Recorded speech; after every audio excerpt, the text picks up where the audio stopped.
കോഴിക്കോടിന്റെ രാഷ്ട്രീയ ഭൂമികയിൽ കരുതലിന്റെ സ്നേഹസ്പർശം എന്ന പേരിൽ നിറഞ്ഞു നിന്ന കാലത്തിൽ ജമീലയുടെ വിയോഗം CPM-നും ജില്ലയിലെ സാധാരണ ജനങ്ങൾക്കും ഒരുപോലെ തീരാ നഷ്ടമാണ്. ചിരിച്ച മുഖത്തോടെ മാത്രം ആളുകളോട് സംവദിക്കുകയും ജനകീയ പ്രശ്നങ്ങളിൽ സജീവമായി ഇടപെടുകയും ചെയ്ത ആ നേതാവ് രാഷ്ട്രീയ അതിർവരമ്പുകൾക്കപ്പുറം സ്നേഹവും ബഹുമാനവും പിടിച്ചുപറ്റിയിരുന്നു. ജില്ലാ പഞ്ചായത്ത് ഭരണത്തിന്റെ തലപ്പത്ത് 2 തവണ കാരത്തിൽ ജമീല എത്തിയപ്പോൾ പാർട്ടിക്കുള്ളിൽ നിന്ന് ഒരു അപശബ്ദം പോലും ഉയരാതിരുന്നത് അവരുടെ വ്യക്തിപരമായ സ്വാധീനത്തിനും പ്രവർത്തന മികവിനും ലഭിച്ച അംഗീകാരമായിരുന്നു. നേതാക്കൾക്കിടയിലോ അണികൾക്കിടയിലോ ഒരു തർക്കത്തിന് പോലും ഇട നൽകാത്ത തരത്തിൽ ജമീലയുടെ സ്ഥാനാർത്ഥിത്വം ഏകകണ്ഠമായി അംഗീകരിക്കപ്പെടുന്നു. അതേ ജനകീയ മുഖത്തെ തന്നെയാണ് നിയമസഭാ തിരഞ്ഞെടുപ്പിൽ സ്ഥാനാർത്ഥിയായി ഉയർത്തിക്കാട്ടിയപ്പോഴും പാർട്ടി ഒറ്റക്കെട്ടായി പിന്തുണച്ചത്.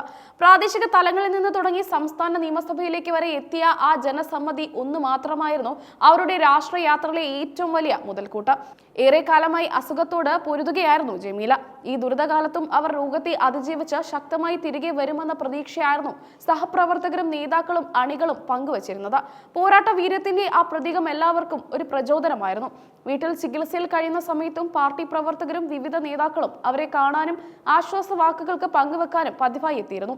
അത്തോളി, ചോയ്ക്കുളത്തെ, കാനത്തിൽ വീട്ടിൽ എല്ലാ കാലവും സജീവ പ്രവർത്തകർക്കൊപ്പം അവരിൽ ഒരാളായി നിലകൊണ്ട ആ ലാളിത്യം ജമീലയുടെ മുഖമുദ്രയായിരുന്നു. കാനത്തിൽ ജമീലയെ ഓർക്കുമ്പോൾ ആദ്യം മനസ്സിലേക്ക് ഓടിയെത്തുന്ന പദ്ധതികളിൽ ഒന്ന് 2011 ജില്ലാ പഞ്ചായത്ത് പ്രസിഡന്റായിരിക്കെ അവർ തുടക്കമിട്ട സ്നേഹസ്പർശമാണ്. പേര് സൂചിപ്പിക്കുന്നത് പോലെ കരുതലിന്റെ ആ സ്പർശം ജില്ലയിലെ നിരവധി വൃക്കരോഗികൾക്കും കിടപ്പ് രോഗികൾക്കും ഒരു ലൈഫ് ലൈനായി മാറി. സ്നേഹസ്പർശം പദ്ധതിയിലൂടെ ആരംഭിച്ച പാലിയേറ്റീവ് കെയർ സംവിധാനങ്ങൾ വർഷങ്ങൾക്കിപ്പുറവും വിജയകരമായി തുടരുകയാണ്. രോഗശൈലിയിൽ കിടക്കുന്നവർക്കാണ് ഏറ്റവും വലിയ സഹായവും പിന്തുണയും ആവശ്യമുള്ളതെന്ന ഉറച്ച ചിന്തയിലായിരുന്നു ജമീലയുടെ ഓരോ പ്രവർത്തനങ്ങളും. വൃക്കരോഗികൾക്ക് ഡയാലിസിസ് ഉൾപ്പെടെയുള്ള സഹായങ്ങൾ എത്തിക്കുന്നതിൽ ജമീല പ്രത്യേക ശ്രദ്ധ ചെലുത്തി. കൂടാതെ എയ്ഡ്സ് രോഗികൾക്കായുള്ള കെയർ സെന്ററിന്റെ കെട്ടിട നിർമ്മാണമടക്കം അനേകം ജീവകാരുണ്യ പദ്ധതികൾ അവരുടെ മനസ്സിൽ രൂപം കൊണ്ടിരുന്നു. രാഷ്ട്രീയ ജീവിതത്തിനപ്പുറം സാധാരണക്കാരിയായ ഒരു വീട്ടമ്മയുടെ ജീവിതവും അവർക്ക് പ്രിയപ്പെട്ടതായിരുന്നു. വീടിനോട് ചേർന്ന് അവർക്ക് പയറ് കൃഷിയും വാഴകൃഷിയും ഉണ്ടായിരുന്നു. കുറച്ചു കാലമായി സ്വന്തമായുള്ള കൃഷിസ്ഥലത്ത് നേന്ത്രവാഴയും നെല്ലുമൊക്കെ കൃഷി ചെയ്തിരുന്നു. മണ്ണിനോടും കൃഷിയോടുമുള്ള അവരുടെ സ്നേഹം ഈ രംഗത്തും പ്രതിഫലിച്ചു. അവരുടെ രാഷ്ട്രീയ ജീവിതത്തിന് പിന്തുണയായത് ഭർത്താവിന്റെ വീട്ടിലെ അന്തരീക്ഷമായിരുന്നു. ഭർത്താവിന്റെ വീട്ടിൽ ഉമ്മയടക്കം എല്ലാവരും സജീവ പാർട്ടി പ്രവർത്തകരായിരുന്നു. ഈ കുടുംബ പശ്ചാത്തലമാണ് ജമീലയുടെ രാഷ്ട്രീയ പ്രവേശനത്തിന് വഴിയൊരുക്കിയത്.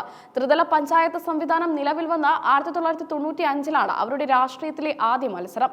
കുടുംബാംഗങ്ങളുടെ പാർട്ടി പ്രവർത്തകരുടെയും പൂർണ്ണ പിന്തുണയോടെ തലക്കുളത്തൂരിൽ മത്സരിച്ചവർ അത്തവണ തന്നെ പഞ്ചായത്ത് പ്രസിഡന്റായി തിരഞ്ഞെടുക്കപ്പെട്ടു.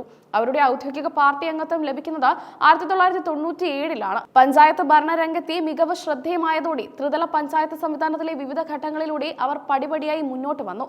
തലക്കുളത്തൂർ പഞ്ചായത്ത് പ്രസിഡന്റായിരിക്കെ ജമീല നടത്തിയ പ്രധാന ഇടപെടലുകൾ കുടിവെള്ള പ്രശ്ന പരിഹാരവും എല്ലാ വീടുകളിൽ വൈദ്യുതി എത്തിക്കാനുമുള്ള ശ്രമങ്ങളായിരുന്നു. അടിസ്ഥാന സൗകര്യങ്ങൾ ജനങ്ങൾക്ക് ലഭ്യമാക്കാൻ അവർ നിരന്തരം പരിശ്രമിച്ചു.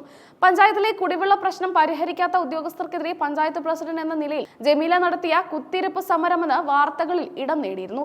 ജനകീയ പ്രശ്നങ്ങളിൽ വിട്ടുവീഴ്ചയില്ലാത്ത അവരുടെ നിലപാട് ഈ സമരത്തിലൂടെ വ്യക്തമായി.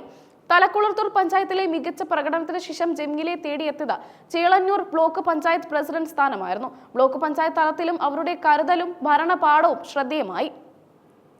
പിന്നീട് ജില്ലാ പഞ്ചായത്ത് പ്രസിഡന്റ് പദവിയിലേക്ക് അവർ എത്തി. അങ്ങനെ ത്രിതല പഞ്ചായത്ത് സംവിധാനത്തിന്റെ 3 ഘട്ടങ്ങളും കടന്നാണ് കാലത്തിൽ ജമീല സംസ്ഥാന നിയമസഭയിലേക്ക് എത്തുന്നത്. ത്രിതല പഞ്ചായത്ത് ഭരണത്തിലെ അവരുടെ ഈ അനുഭവ സമ്പത്തും ജനകീയതയും പരിഗണിച്ച പിണറായി വിജയന്റെ 2ാം മന്ത്രിസഭയിൽ ജമീലയും ഉണ്ടായേക്കുമെന്ന ചർച്ചകളെന്ന് സജീവമായിരുന്നു.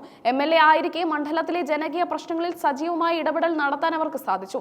ജനങ്ങളുടെ അടിസ്ഥാന ആവശ്യങ്ങൾക്ക് വേണ്ടി അധികാരികളോട് ശക്തമായ നിലപാട് സ്വീകരിക്കാൻ അവർ മടിച്ചില്ല. സമീപകാലത്ത് ദേശീയപാത നിർമ്മാണവുമായി ബന്ധപ്പെട്ട പരിസരവാസികളുടെ വഴിയും കുടിവെള്ളവും തടസ്സപ്പെട്ടപ്പോൾ ദേശീയപാത അധികൃതർക്കും നിർമ്മാണ കമ്പനികൾക്കുമെതിരെ കടുത്ത നിലപാടുമായി ജമീല രംഗത്ത് വന്നത് അവരുടെ ജനകീയ പ്രതിബദ്ധതയുടെ ഒടുവിലത്തെ ഉദാഹരണമായിരുന്നു. നിയമസഭാ സമ്മേളനത്തിനിടെ ശാരീരിക അസ്വസ്ഥതകൾ ഉണ്ടായതിനെ തുടർന്ന് നടത്തിയ പരിശോധനയിലാണ് ജമീലയ്ക്ക് അർബുദം സ്ഥിരീകരിച്ചത്.